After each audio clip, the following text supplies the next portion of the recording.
I was staring at my laptop screen when I realized someone had just stolen the SD card from my trail camera. And that someone was about to have the worst day of her life, because she had no idea the camera was uploading everything to the cloud in real time. My name is Morrison, and I had been living in the Pinewood Heights subdivision in Charlotte, North Carolina, for about 3 years.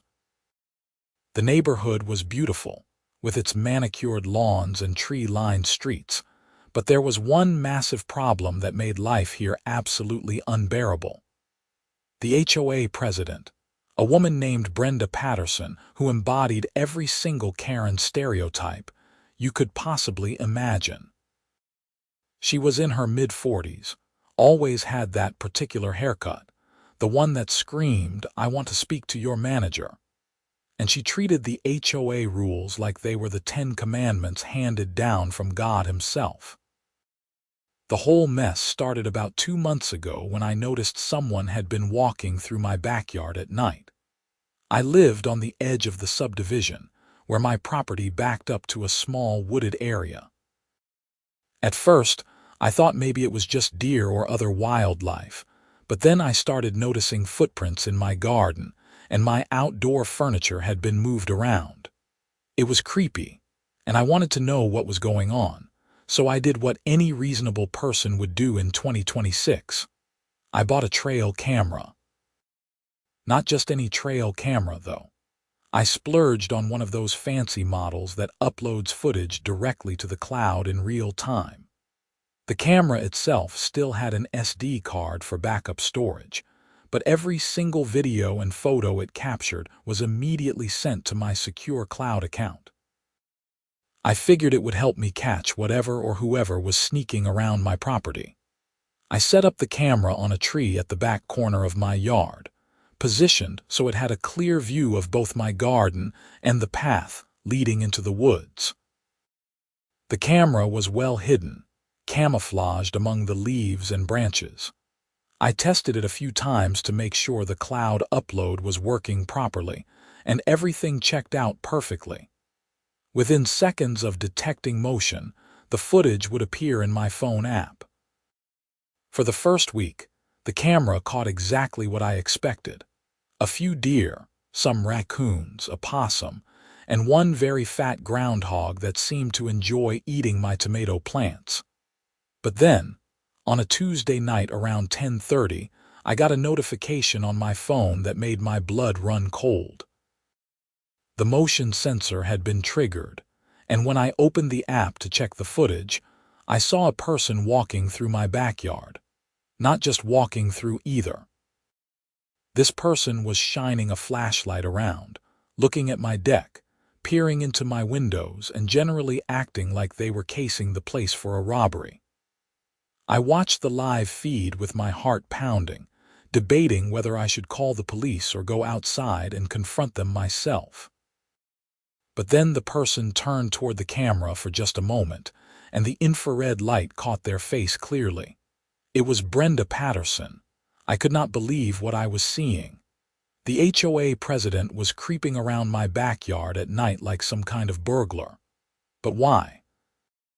What possible reason could she have for being on my property at that hour? I watched as she walked around for another few minutes, taking photos with her phone of various things in my yard.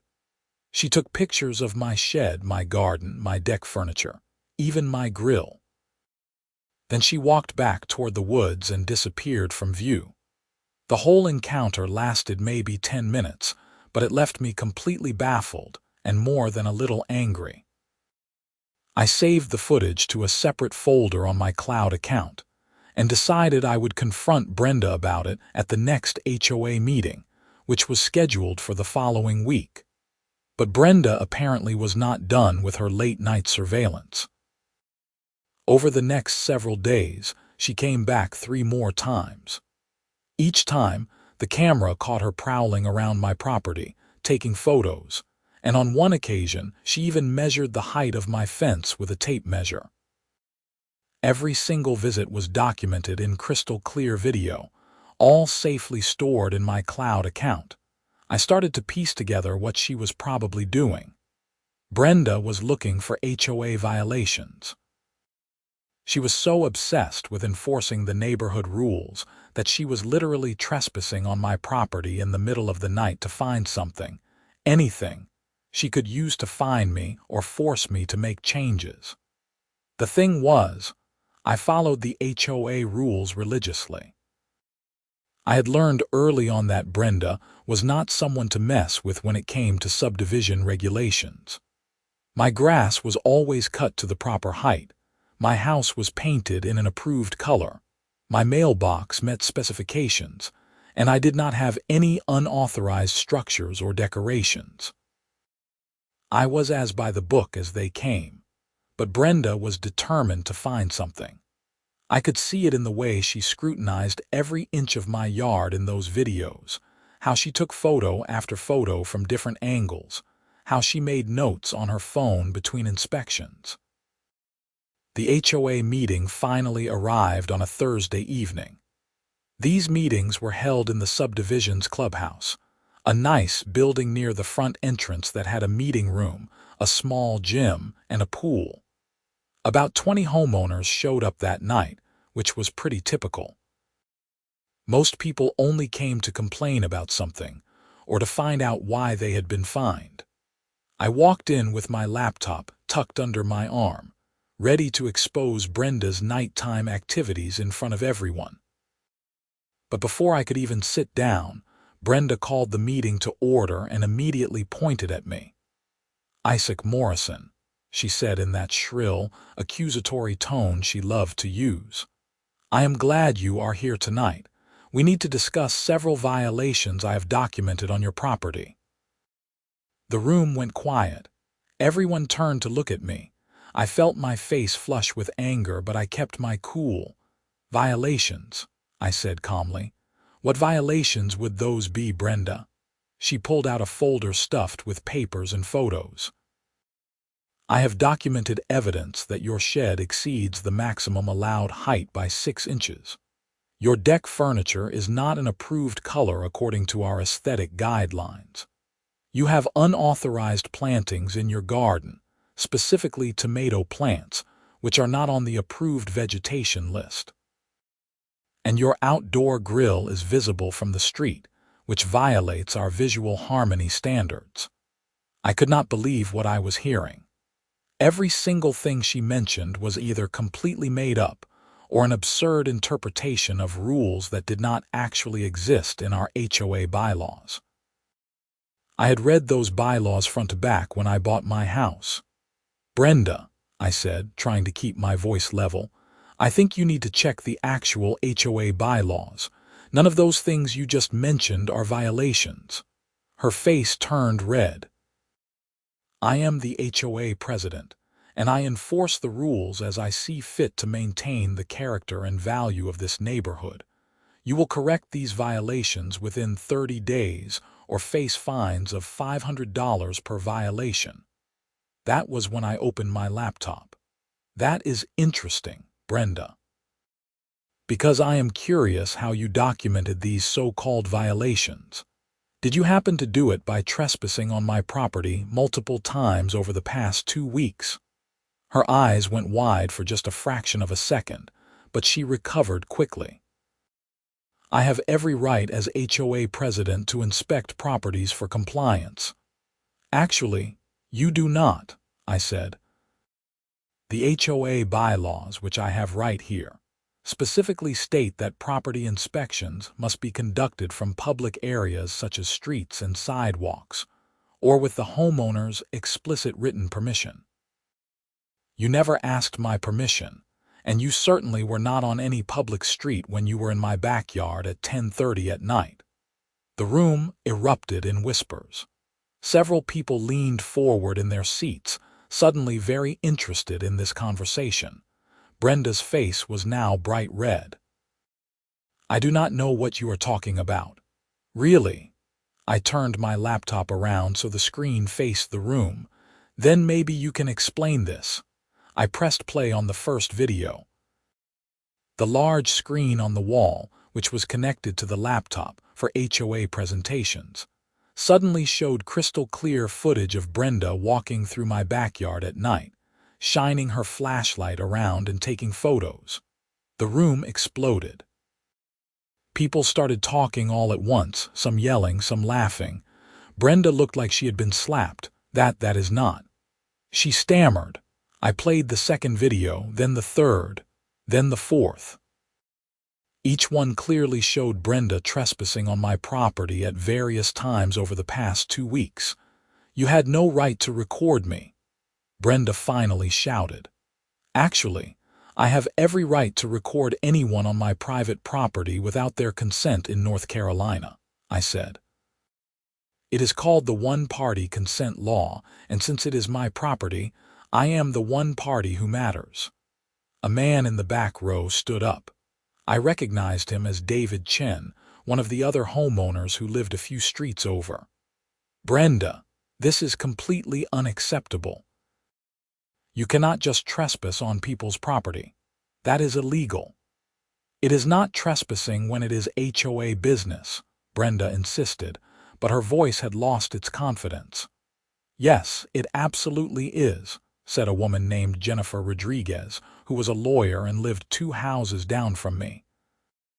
"Isaac is right about the bylaws. You have no authority to enter private property without permission. What you did is textbook trespassing, and if Isaac wanted to, he could press charges." Brenda looked around the room desperately, searching for support, but everyone was staring at her with expressions ranging from shock to anger. Several people in the room had probably been on the receiving end of Brenda's harassment over the years, and they were enjoying watching her get called out. "I move that we hold a vote of no confidence in Brenda Patterson as HOA president," David said loudly. "Seconded," Jennifer added immediately. "You cannot do that," Brenda said, but she sounded panicked now. "Actually, we can," Jennifer said. "It is right here in the bylaws. Any homeowner can call for a vote of no confidence with a second, and if 2/3 of the present members vote yes, the president is removed from office immediately." The vote was not even close. Out of the 20 people in the room, 18 voted to remove Brenda as president. Only Brenda herself and her friend Patricia, another middle-aged woman who followed Brenda around like a loyal minion, voted no. Brenda gathered her papers with shaking hands, tears streaming down her face. "You will all regret this. This neighborhood will fall apart without me." "I think we will be just fine," David said. Brenda stormed out of the meeting room with Patricia hurrying after her. The rest of us spent the next hour discussing how to move forward, eventually voting to elect David as the interim president until we could hold proper elections next month. I drove home that night feeling vindicated. Brenda had been a tyrant for years, making everyone's lives miserable with her petty rules and arbitrary fines. Now she had been exposed and removed from power, and all it took was some trail camera footage. But I should have known Brenda would not let this go so easily. The next morning, I woke up to dozens of notifications on my phone. I groggily checked the trail camera app, and my heart sank. The camera had detected motion at 3:15 in the morning. When I opened the footage, I saw Brenda, back in my yard for the 5th time, but this time she was not taking photos. She walked straight to the tree where I had mounted the camera. She spent a minute examining it, probably realizing for the first time that this was what had recorded her previous visits. Then she reached up, opened the camera's case, and removed the SD card. I watched in real time, even though it had happened hours earlier, as Brenda held the SD card up to examine it in the glow of her flashlight. She had this triumphant expression on her face, like she had just won the lottery. She pocketed the SD card, closed the camera case, and walked away. The beautiful irony of the situation hit me immediately. Brenda thought she had just destroyed all the evidence. She thought that by taking the SD card, she could make the footage disappear, and somehow undo the humiliation from the night before. She had no idea that the SD card was just a backup, and that everything had been uploading to the cloud the entire time, including the footage of her stealing the SD card itself. I saved the new video to my cloud account and made several backup copies. Then I got dressed and went to the Charlotte-Mecklenburg Police Department to file a report. The officer who took my statement was a young guy named Officer Martinez. He listened to my story with growing interest, and when I showed him the footage on my phone, he actually laughed out loud. "So let me get this straight," he said. "She trespassed on your property multiple times. You caught her on camera. She got kicked out of her HOA position because of it.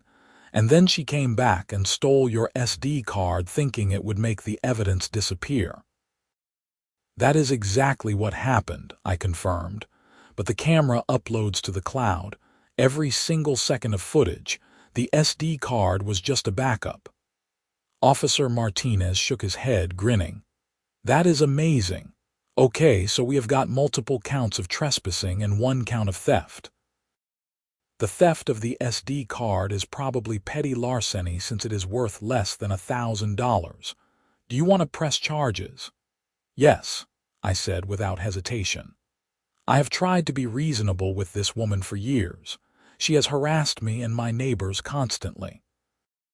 She needs to learn that there are consequences for her actions." Officer Martinez printed out some forms for me to fill out, and I provided him with copies of all the video footage. He said a detective would follow up with me in a few days, and that they would likely go to Brenda's house to question her. I went home feeling satisfied. Brenda had crossed a line, and now she was going to face actual legal consequences. Over the next few days, things escalated in ways I never could have predicted. Brenda, it turned out, was not content to just quietly accept her fate. She started a campaign to discredit me throughout the neighborhood.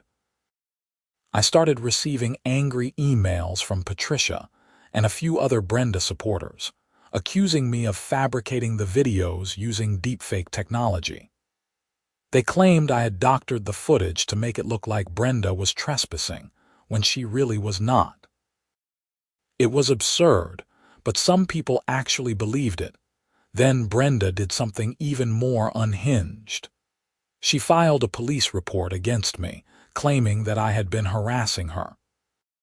She said I had been following her around the neighborhood, sending her threatening messages, and that the trail camera was actually pointed at her house to spy on her.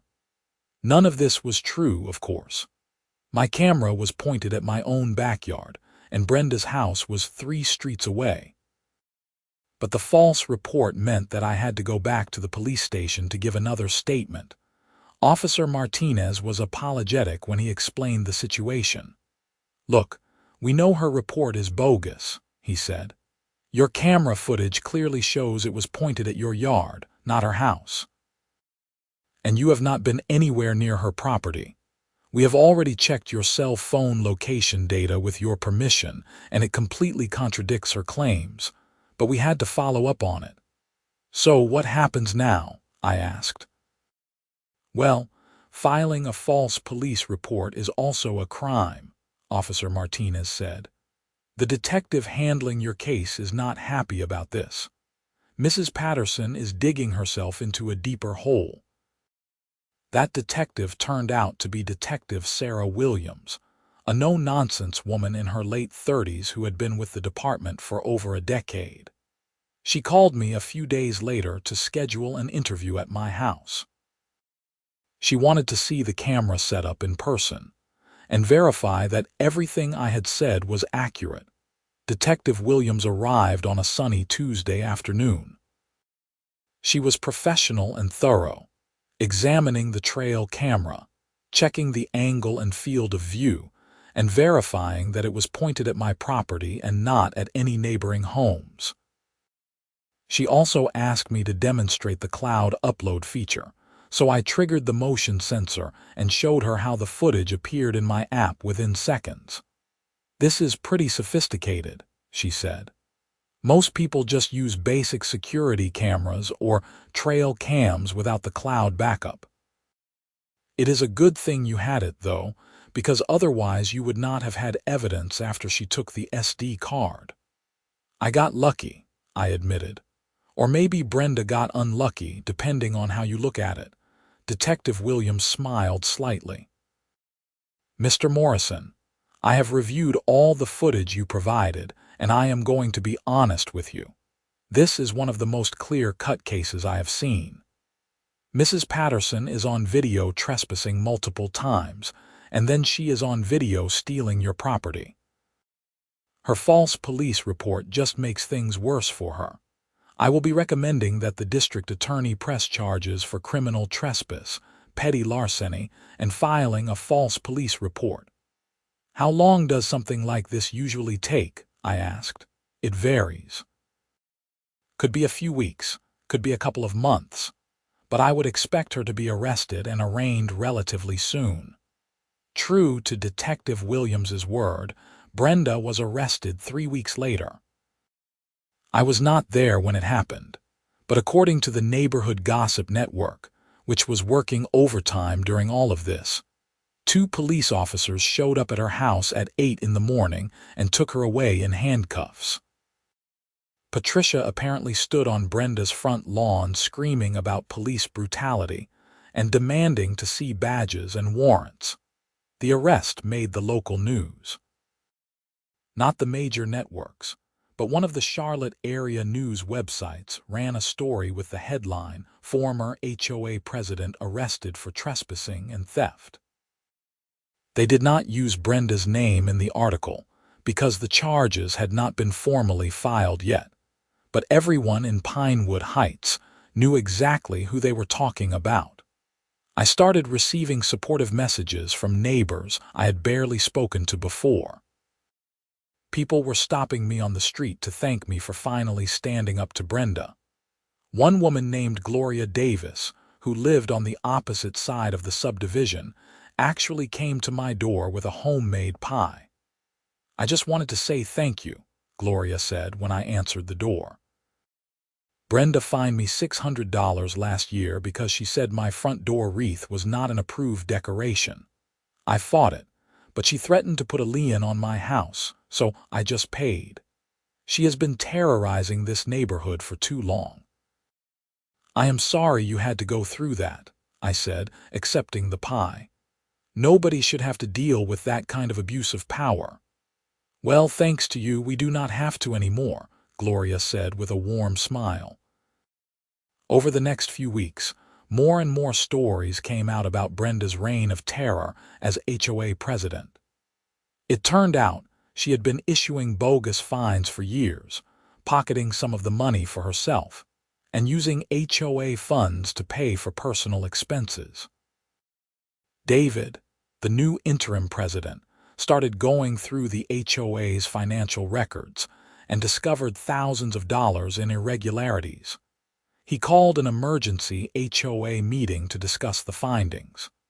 This time, almost every homeowner in the subdivision showed up. The clubhouse meeting room was packed, with people standing along the walls and sitting on the floor because there were not enough chairs. David stood at the front of the room with a stack of financial documents. "I want to thank everyone for coming tonight. I know this is unprecedented, but we have uncovered some serious issues with how our HOA funds were being managed under the previous administration." He went on to detail how Brenda had been writing herself checks from the HOA account for things like administrative expenses and neighborhood improvement projects that never actually happened. In total, she had embezzled nearly $30,000 over the past 3 years. The room erupted in outrage. People were shouting questions, demanding to know how this could have happened, and asking what could be done about it. Jennifer, the lawyer, stood up. "We need to report this to the police immediately. This is not just a civil matter anymore. This is criminal embezzlement." David nodded grimly. I have already been in contact with Detective Williams, who is handling Isaac's case against Brenda. She said to compile all the evidence and bring it to the station, which I will be doing tomorrow morning. I felt a strange mix of emotions sitting there. On one hand, I was glad that Brenda's crimes were finally being exposed. On the other hand, I never imagined that my trail camera would end up uncovering an embezzlement scheme. All I wanted was to find out who was walking through my backyard at night. After the meeting, several people came up to me to talk. A man named Robert Taylor, who lived a few houses down from me, pulled me aside. "Isaac, I owe you an apology," he said. "When Brenda first started saying you faked those videos, I believed her. I thought maybe you had some kind of grudge and edited the footage or something. But now, seeing all of this, I realize she has been lying about everything for years. I am sorry I doubted you." "It is okay," I said. "Brenda is very convincing when she wants to be. I am just glad the truth is coming out." The next few weeks were a whirlwind. Detective Williams expanded her investigation to include the embezzlement charges. The district attorney's office got involved and started building a case against Brenda. Her attorney tried to negotiate a plea deal, but the DA's office was not interested in being lenient given the extent of her crimes and the false police report she had filed. Brenda's court date was set for late June. In the meantime, the HOA held proper elections, and David was voted in as the official president. One of his first acts was to revise the bylaws to prevent anyone from having as much unchecked power as Brenda had wielded. He also hired an independent accountant to audit the HOA's finances and set up a system where all expenditures had to be approved by a vote of the board. My life slowly started returning to normal. The trail camera was still in place, though now it mostly just captured wildlife. I checked the cloud footage occasionally, more out of habit than anything else, but there were no more midnight visitors. Then, about a week before Brenda's court date, something unexpected happened. I got a call from an unknown number. When I answered, a woman's voice said, "Is this Isaac Morrison?" "Yes, who is this?" "My name is Angela Patterson. I am Brenda's daughter." I was surprised. I knew Brenda had kids, but they were adults who lived out of state. I had never met any of them. "What can I do for you, Angela?" There was a long pause. "I wanted to apologize for my mother's behavior. I saw the news stories about what happened, and I am horrified. I grew up watching her bully people and make their lives miserable, and I always hoped she would change, but she just got worse." "I appreciate you calling," I said, not sure what else to say. "I also wanted you to know that I am not going to be supporting her in court." She called me asking if I would testify as a character witness, and I told her no. What she did to you and everyone else in that neighborhood is inexcusable. She needs to face consequences for once in her life. We talked for a few more minutes. Angela told me about growing up with Brenda as a mother, how controlling and manipulative she had always been. She said she had cut off contact with Brenda several years ago after one too many arguments about Brenda's behavior. When we hung up, I felt a strange sense of closure. Brenda had hurt so many people, including her own daughter. Maybe this whole ordeal would finally force her to confront the damage she had caused. The court date arrived on a hot Thursday morning in late June. I had been subpoenaed to testify, so I drove to the Mecklenburg County Courthouse downtown. The building was imposing, all concrete and glass, with high ceilings and the smell of floor polish. Detective Williams met me outside the courtroom. "Are you ready?" she asked. "As ready as I will be," I said. The courtroom was smaller than I expected, with wooden benches and a judge's bench that seemed to loom over everything. Brenda was already there, sitting at the defendant's table with her attorney, a middle-aged man in an expensive-looking suit. She would not look at me when I walked in. The proceedings started with the prosecutor, a sharp woman in her 40s named Assistant District Attorney Rebecca Cross, laying out the charges. She detailed each count of trespassing, the theft of the SD card, the false police report, and the embezzlement charges. Then she called me to the witness stand. I was sworn in and took my seat. Ada Cross walked me through the timeline of events, from when I first installed the trail camera to when I discovered Brenda had stolen the SD card. She had me describe how the cloud upload feature worked and played several of the videos for the court. Watching those videos again on a large screen in a courtroom was surreal.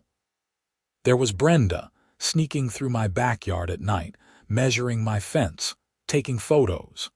And then the final video where she took the SD card with that triumphant expression on her face. "Mr. Morrison," Ada Cross said, "did you give Mrs. Patterson permission to be on your property on any of these occasions?" "No, I did not." "Did you give her permission to take the SD card from your trail camera?" "Absolutely not." Brenda's attorney Cross examined me, trying to poke holes in my story. He suggested that maybe I had invited Brenda onto my property and just did not remember. He implied that the SD card was not actually worth anything and that taking it should not be considered theft. He even tried to argue that the camera was somehow illegally recording people, but that argument fell flat when I explained again that it was pointed at my own property. When I stepped down from the witness stand, Detective Williams was called to testify. She walked the court through her investigation, the evidence she had collected, and how Brenda's false police report had wasted department resources. Then David testified about the financial irregularities he had found in the HOA records. He brought printouts of checks Brenda had written to herself, receipts for personal expenses charged to the HOA account, and records of fines she had collected that never appeared in the official books. The evidence was overwhelming. Brenda's attorney tried to mount a defense, calling Patricia to testify that Brenda was a dedicated HOA president who only wanted what was best for the neighborhood. But under cross-examination, even Patricia had to admit that she did not actually know what Brenda was doing with all those fines she collected. The trial lasted 2 days. On the second day, after closing arguments, the judge took a brief recess before announcing his verdict. North Carolina allowed judges to decide the verdict in misdemeanor cases without a jury, and that was what Brenda had opted for, probably hoping a judge would be more sympathetic than 12 random people.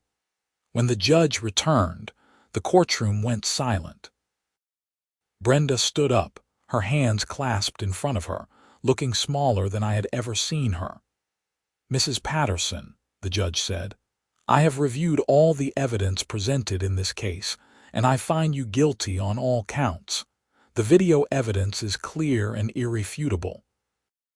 You trespassed on Mr. Morrison's property on multiple occasions. You stole his property when you removed the SD card from his camera. You filed a false police report in an attempt to retaliate against him, and you embezzled thousands of dollars from your homeowners association."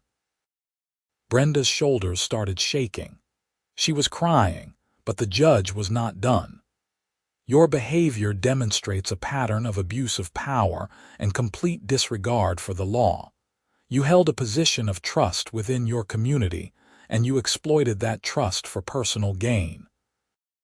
You harassed your neighbors, stole from them, and when you were caught, you lied to law enforcement. This court takes these matters very seriously." The judge sentenced Brenda to 18 months in jail for the embezzlement, with additional concurrent sentences for the trespassing, theft, and false report charges. He also ordered her to pay restitution to the HOA for the money she had stolen and to pay for my SD card, even though it had only cost about $40. Brenda was led out of the courtroom in handcuffs. As she passed by me, She shot me a look of pure hatred. Even now, after everything, she blamed me for her downfall. She could not accept that she had brought this all on herself. Outside the courthouse, several of my neighbors who had come to watch the trial gathered around to thank me. Gloria was there, along with David, Jennifer, Robert, and about a dozen others. "Justice is served," David said, shaking my hand. "Thank you for having the courage to stand up to her." "I just set up a camera," I said, feeling embarrassed by all the attention. "Brenda did the rest herself." We went out to lunch at a restaurant near the courthouse, a celebratory meal where everyone shared their own Brenda horror stories. It was therapeutic, in a way, for all of us to finally talk openly about what we had endured and to know that it was over. Life in Pinewood Heights improved dramatically after Brenda was gone. David turned out to be an excellent HOA president. He focused on actual issues like maintaining common areas, organizing neighborhood events, and keeping the streets safe. He did not care if someone's mailbox was an inch too tall or if their front door wreath was not on the approved decoration list. The HOA recovered most of the money Brenda had embezzled, and David used it to make real improvements to the neighborhood. We got new playground equipment for the park, repaved some of the roads that had been full of potholes, and even installed better lighting on the main streets. As for me, I kept the trail camera up. It still uploads footage to the cloud in real time, though now I mostly use it to watch the deer that come through my yard at dusk. Sometimes I see the fat groundhog that loves my tomato plants, and I let him be. After everything that happened, a few eaten tomatoes do not seem like a big deal. About 6 months after the trial, I was checking my mail one afternoon when a car pulled up in front of my house. A woman in her 30s got out, and I recognized her from a photo I had seen online. It was Angela, Brenda's daughter. "Isaac," she said as she approached. "Angela, hi. I did not expect to see you here. I was in town visiting some friends, and I wanted to stop by to thank you in person. I know I called you before the trial, but I really wanted you to know how grateful I am that you did what you did." We talked for a while on my front porch. Angela told me that Brenda had finally started attending therapy in prison, that she was beginning to acknowledge the harm she had caused, though she still had a long way to go. Angela was cautiously optimistic that her mother might actually change. "I do not know if I will ever have a real relationship with her again," Angela said, "but at least now there is a chance. Before, she just kept getting worse and worse, hurting more people. You stopped that." After Angela left, I sat on my porch for a long time, thinking about everything that had happened. It all started with a simple trail camera, a piece of technology designed to catch wildlife. I never imagined it would end up bringing down a corrupt HOA president and uncovering an embezzlement scheme. The holidays came and went. Pinewood Heights looked beautiful, decorated for Christmas, with lights and decorations that people actually wanted to put up, not because they were required to by some arbitrary HOA rule. On Christmas Eve, we had a neighborhood caroling event that David organized, and almost everyone came out for it. We walked through the streets singing, drinking hot chocolate, and enjoying the sense of community that had been missing for so long. I even got to know some of my neighbors better. Gloria and I became friends, bonding over our shared experiences with Brenda's harassment. Robert and I started a weekly poker game with a few other guys from the neighborhood. Jennifer helped me with some legal advice when I was refinancing my mortgage. The neighborhood felt like an actual community now, not just a collection of houses ruled by a tyrant. In March, I got a letter in the mail from the North Carolina Department of Correction. It was from Brenda. I almost threw it away without reading it, but curiosity got the better of me. I opened the envelope and pulled out a handwritten letter on lined paper. The letter was an apology. Brenda wrote about how she had spent months in therapy working through her issues, how she had finally started to understand why she had acted the way she did. She apologized for trespassing on my property, for stealing my SD card, for filing the false police report, for all of it. She said she understood if I could never forgive her, but she wanted me to know that she was genuinely sorry. The letter surprised me. I had expected her to still be bitter and angry, blaming me for her imprisonment. But this seemed sincere. Maybe she really was changing. I wrote back, a short letter saying that I accepted her apology and wished her well in her rehabilitation. I meant it. I had never wanted to destroy Brenda's life. I just wanted her to stop making everyone else's lives miserable. If she could actually change and become a better person, then something good would have come out of all this mess. Spring arrived, and with it came a new sense of renewal in Pinewood Heights. The trees bloomed, flowers sprouted in gardens, and people started spending more time outside. David organized a neighborhood cleanup day where we all worked together to pick up litter, trim overgrown bushes in the common areas, and plant new flowers at the subdivision entrance. It was during this cleanup day that I realized how much had changed. A year ago, we would never have all come together like this. Everyone had been too busy hiding from Brenda, trying to avoid her notice and her arbitrary fines. Now we were working side by side, talking and laughing, building something positive together. My trail camera captured some of the cleanup day since people were working near my property line. When I reviewed the footage later that evening, I saw dozens of happy faces, people working together with genuine smiles. It was such a stark contrast to those videos from last summer, where Brenda had prowled through my yard with her flashlight and her measuring tape, looking for violations that did not exist. I made a backup of those cleanup day videos, adding them to the folder where I kept all the Brenda footage. It seemed fitting somehow to have a record of what the neighborhood looked like before and after. A visual reminder of how much better things could be when people worked together instead of living in fear of petty tyrants. That summer was one of the best I had experienced in Pinewood Heights. David organized pool parties at the clubhouse, movie nights in the park where we set up a projector screen on the side of the maintenance building, and even a neighborhood-wide garage sale where dozens of families participated. The HOA felt like what it was supposed to be, a way to bring people together and maintain shared spaces, not a weapon to control and punish. I still saw Patricia around the neighborhood occasionally. She never spoke to me, just glared whenever our paths crossed.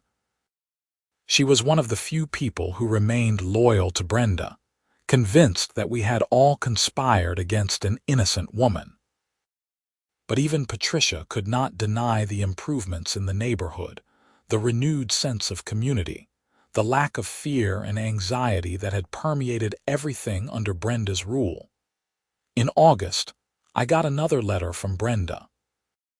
This one was shorter, just a few paragraphs letting me know that she had been moved to a different facility with a work release program. She was learning new job skills and hoped to find employment when she got out. She also mentioned that Angela had visited her, and they were slowly rebuilding their relationship.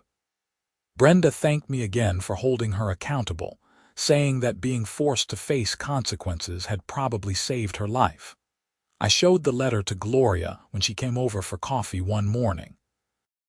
She read it carefully, then handed it back to me. "You believe her?" Gloria asked. "I think so," I said. "I mean, she could be lying, trying to get sympathy. But what does she gain from writing to me? I am not in a position to help her or hurt her anymore. Her sentence is what it is." "Maybe she really is changing," Gloria said thoughtfully. "Stranger things have happened." We talked about forgiveness, about whether people who had caused harm deserved second chances. Gloria was more skeptical than I was, which made sense given how much money Brenda's bogus fine had cost her. But even Gloria admitted that she hoped Brenda would come out of prison as a better person. Fall arrived with cooler temperatures and leaves turning brilliant shades of red and gold. David organized a neighborhood Halloween party that became the talk of Pinewood Heights for weeks. Kids went trick or treating in groups.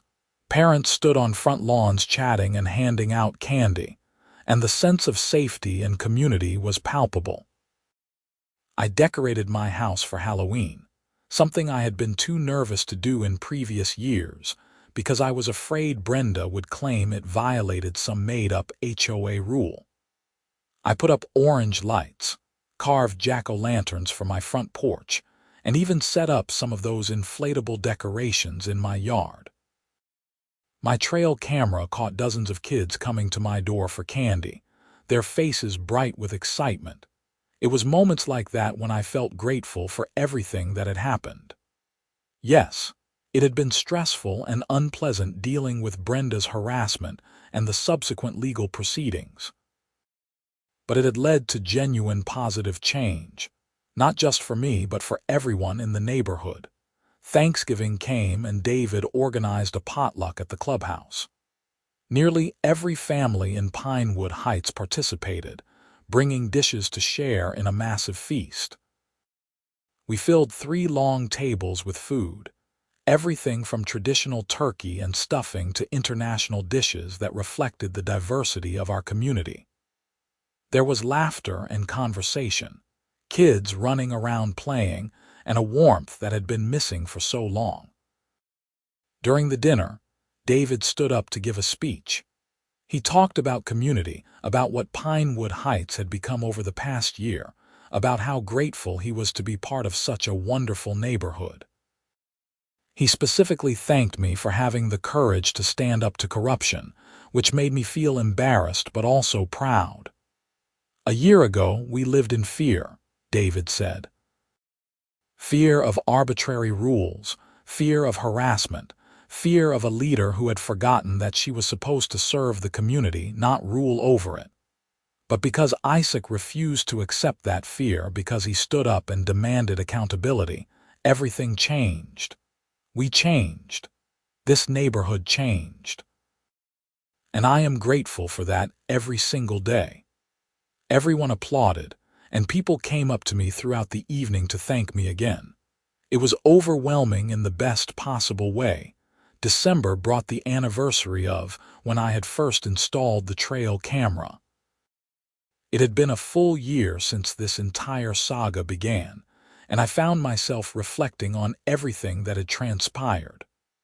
I pulled up the old videos on my laptop one evening, watching them in chronological order.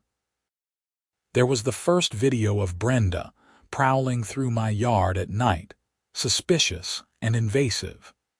Then the subsequent visits, each one showing her becoming more bold, more thorough in her search for violations.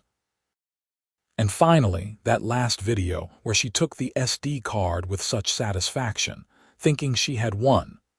I remembered the rage I had felt watching that video in real time, the sense of violation and injustice.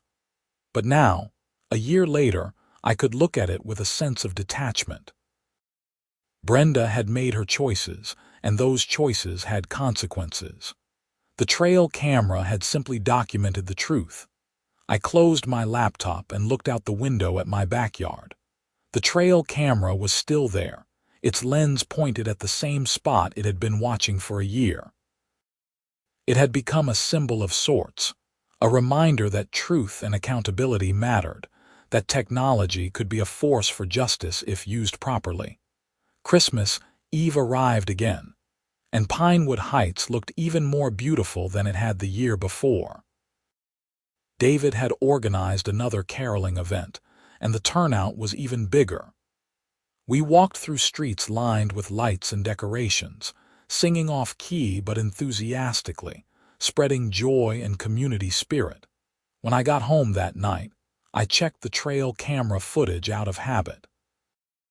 There was the usual collection of wildlife, and a few videos of neighbors walking by on the sidewalk, waving at the camera because everyone knew it was there now. It had become something of a neighborhood joke, the famous camera that had brought down Brenda Patterson. On Christmas morning, I woke up to an email notification on my phone. It was from Angela. She had sent a photo of her and Brenda together at the prison during a Christmas visit. Brenda looked different, older and thinner, but there was something softer in her expression. The caption read, "Merry Christmas, Isaac. Thank you for giving me my mom back. She still has a long way to go, but she is trying." I stared at that photo for a long time. A year ago, I never would have imagined that things would end up here, with Brenda's own daughter thanking me for pressing charges against her mother. But life was strange that way. Sometimes the hardest things, the most painful consequences, led to genuine growth and change. The new year arrived with its typical fanfare. Pinewood Heights threw a party at the clubhouse, and I went with Gloria, Robert, Jennifer, and a bunch of other neighbors. We counted down to midnight together, toasting with champagne and making resolutions about the year to come. David announced that the HOA had finished the previous year with a budget surplus for the first time in 5 years. Money that had not been embezzled or wasted on frivolous enforcement actions. He proposed using the surplus to build a community garden where residents could grow vegetables and flowers, and everyone voted enthusiastically in favor. In February, I got a letter informing me that Brenda would be eligible for parole in 6 months. The letter was from the parole board, asking if I wanted to submit a statement about whether I thought she should be released early. I thought about it for several days, unsure what to say. Finally, I wrote a statement explaining everything that had happened: the harassment, the trespassing, the theft, the embezzlement, and the false police report. But I also wrote about the letters Brenda had sent me, about her apparent remorse and efforts to change. I said that, while I could never forget what she had done, I believed in the possibility of rehabilitation. I left the decision up to the parole board, saying I would respect whatever they decided. Spring came again, bringing with it the community garden project. David had organized work parties every weekend where volunteers cleared the land, built raised beds, and installed an irrigation system. I spent several Saturdays hauling dirt and building frames, working alongside my neighbors, covered in sweat and dirt but happy. The garden started to take shape, a patchwork of beds where people planted tomatoes, peppers, herbs, and flowers.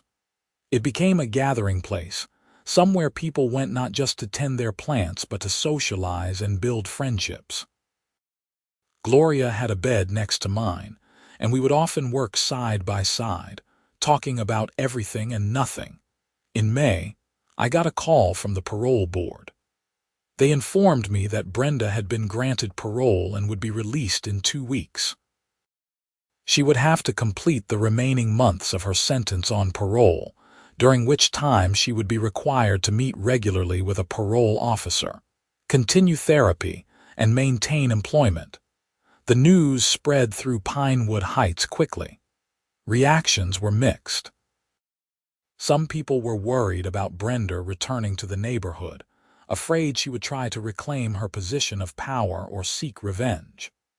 Others, like me, were cautiously optimistic that she had genuinely changed. David called an HOA meeting to address the concerns.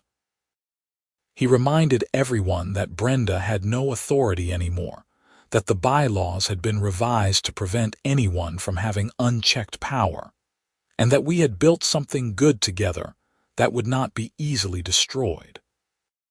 "If Brenda comes back and tries to cause trouble, we will deal with it," David said firmly. "But let us not assume the worst. She served her time. She has a right to live in her home. Let us give her a chance to prove she has changed." Brenda's release day came and went without incident. She returned to her house quietly, and for several weeks, nobody saw her. Patricia was apparently helping her get resettled, bringing her groceries and helping her find a job. Then, about a month after her release, I was working in the community garden on a Saturday morning when I looked up and saw Brenda standing at the entrance. My heart skipped a beat. This was the first time I had seen her since the trial. She looked different. The confidence and arrogance that had always radiated from her were gone, replaced with something more humble and uncertain. She was thinner, dressed simply in jeans and a t-shirt instead of her usual power suits. We stared at each other for a long moment. Then Brenda took a hesitant step forward. "Hello, Isaac," she said quietly. "Brenda," I acknowledged, standing up and brushing dirt from my hands. "I wanted to talk to you, to apologize in person, not just in a letter." I gestured to a nearby bench. "Okay." We sat down, maintaining a careful distance between us. Brenda looked at her hands, seemed to gather her thoughts, then looked at me. "I know my letters probably seemed hollow, just words on paper, but I want you to know that I meant everything I wrote. I am genuinely sorry for what I did to you. The trespassing, the theft, the lies, all of it. You did not deserve any of that." "Thank you," I said, not sure what else to say. "I have been in therapy for over a year now, working through a lot of issues. I am starting to understand why I acted the way I did, all the insecurity and need for control. None of that excuses my behavior, but it helps me make sure I do not do it again." We talked for almost an hour. Brenda told me about her time in prison, about the therapy sessions that had forced her to confront uncomfortable truths about herself, about the work release program where she had learned job skills and started to rebuild her confidence in healthier ways. She talked about reconnecting with Angela, about how painful but necessary those conversations had been. I told her about the changes in Pinewood Heights, about how the neighborhood had come together after she left, about the community garden and the events, and the renewed sense of community. I did not say it to hurt her, just to be honest about what had happened. "I am glad," Brenda said, and she sounded like she meant it. "I know I made people miserable. They deserve to be happy." Before she left, Brenda asked if she could have a plot in the community garden. The request surprised me. "That is not up to me," I said. "You would need to ask David. He is the HOA president now." "I will," Brenda said. "Thank you for talking to me, Isaac. I know you did not have to." Over the following weeks, Brenda slowly reintegrated into neighborhood life. She applied for a garden plot, and after some discussion, the HOA board approved it. She got a job at a local nonprofit that helped formerly incarcerated people find employment and housing. She attended neighborhood events, though she mostly stayed on the periphery, not pushing herself into conversations or trying to reclaim any kind of prominence. People's attitudes toward her softened gradually. It helped that she never made excuses for what she had done, never tried to blame anyone else or minimize her crimes. When people asked her about it, she would simply say she had made terrible choices and was working to be better. By summer, Brenda had become a regular presence in the community garden. She grew tomatoes, just like I did. Sometimes we would work in our adjacent plots, making small talk about plants and weather. It was strange, having normal conversations with someone who had once made my life so difficult, but it also felt like progress. One evening in July, as I was packing up my tools to leave the garden, Brenda called out to me, "Isaac, wait, I have something for you." She walked over carrying a small plant in a pot. It was a tomato seedling, healthy and green. "This is from the heirloom variety my grandmother used to grow," Brenda said. "I have been cultivating it for years. I thought you might want to try growing it." I took the plant, surprised by the gesture. "Thank you, Brenda. That is very kind." "It is the least I can do," she said with a small smile. As I drove home that evening with the tomato plant on my passenger seat, I thought about the journey we had all been on. From fear and harassment to justice and accountability to forgiveness and redemption. It had not been easy or simple, and there had been plenty of pain along the way. But we had emerged as a stronger, healthier community. My trail camera was still up, still uploading footage to the cloud in real time. I still checked it occasionally, though now it was mostly just to watch the wildlife. The fat groundhog had made an appearance earlier that day, and I had watched him waddle through my yard with a mouthful of clover. That camera had changed everything. It had documented the truth when someone tried to hide it. It had brought accountability when someone tried to escape consequences. And in the end, it had helped create the conditions for genuine change and growth. As I pulled into my driveway and carried the tomato plant toward my backyard, I felt grateful. Grateful for the technology that had protected me. Grateful for the neighbors who had supported me. Grateful for a justice system that had worked the way it was supposed to. And grateful that even someone like Brenda could change when forced to confront her actions. I planted the heirloom tomato seedling in my garden that evening, right where the trail camera had a perfect view of it. Maybe by the end of summer, it would produce fruit, something good growing from all the chaos and conflict that had come before. The sun was setting over Pinewood Heights, casting long shadows across my yard. I stood there for a moment, looking at the neighborhood I had fought to protect, the community we had all built together. Then I went inside, content with how things had turned out, ready for whatever came next.